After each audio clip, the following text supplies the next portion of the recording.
A constitutional convention. This is the New York Times writing about this. Keeping Democrats up at night is the possibility of a constitutional convention where conservatives would, controlling Congress, could control the convention and basically, write into it all kinds of stuff. The absolute right to own guns, the absolute ban on abortion. Corporations are persons, my friend. Money is not bribery when you give it to politicians. It's free speech, etc. Fill in the blanks. If you want to raise taxes, it takes a 2/3 vote of Congress to raise taxes.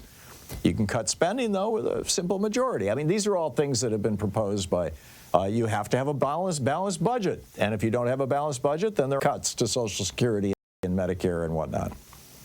These are all things that have been proposed by Republicans in the past. And the concern now, the Constitution, if 3/4 of the states, there's two ways to amend the Constitution, and one starts in Congress with 2/3 of the House and Senate, and then going to 3/4 of the states. That's how every single one of the amendments to the Constitution has passed. But there's also this thing, this Article 5 convention. And there's this group that is, fairly well funded, and it's a convention of states. Hang on just a second here. Let me, the conventionofstates.com is the website if you want to see the whole thing. This is the right-wingers who have been working for years to bring about this Article 5 convention.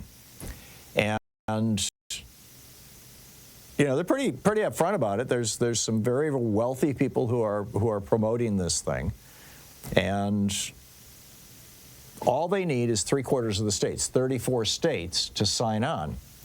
Well, Republican lawyers think they've got this thing nailed, because they're saying if any state ever called for a constitutional convention, or even for an amendment to the Constitution that could be interpreted because of the language in their resolution, could be interpreted as a call for a constitutional convention, even if it happened way long ago, that counts. And if you go by that logic, then they've already got 34 states. And the Republicans in the House and Senate, controlling both with President Trump signing off on it, could call a convention and start taking apart and reassembling the Constitution starting next month. Seriously. And as I said, this is out of the New York Times. They point out in California, Democratic State Senator Scott Wiener, assuming it's Wiener, W-I-E-N-E-R, will introduce legislation on Monday that would rescind, that was yesterday, that would rescind the state's 7 active calls for a constitutional convention. Some of these, by the way, go way, way back. He represents San Francisco. He says there's a strong possibility of a runaway convention. And he's very concerned. He said, I do not want California to inadvertently trigger a constitutional convention that ends up shredding the Constitution. Now, Jody Arrington is the guy who's leading this thing in the House of Representatives. He's a hardcore right-wing Republican from West Texas, and he's chairman of the House Budget Committee. And he's of the opinion that they now have enough states. Back in 2016, this is from the New York Times, since 2016, the year Mr. Trump was elected president the first time, 9 states that had Democratic-controlled legislatures have been concerned enough that they have rescinded their decades-old requests for constitutional amendments. They feared they were leaving the door open for a Republican-led Congress and state legislatures to pursue a conservative revision of the laws underpinning national governance. Following last month's election, 28 state legislatures will be controlled by Republicans. But there's a bunch of democratically controlled states now that in the past have called. This is, again, from the New York Times. 34 states appear to have standing requests to change the Constitution, some dating back more than 150 years. Now, what Donald Trump wants to do, the reason he wants to call a constitutional convention, and the rationale that he will put forward, is that he wants to undo birthright citizenship.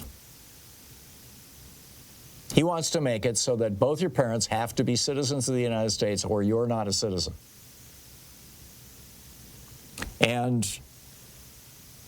Erwin Chemerinsky, who is the dean of the University of California, Berkeley School of Law, and is called and is frequently cited as one of America's top constitutional lawyers. He also wrote a book about, in fact, I believe we had him on this program a couple of years ago, Erwin Chemerinsky. Yeah, he wrote a book about the Constitution.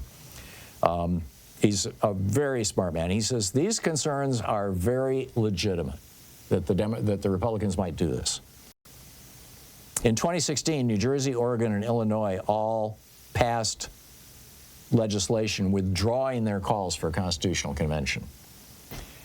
New York also did. But there are, a number of other states where they haven't withdrawn these yet.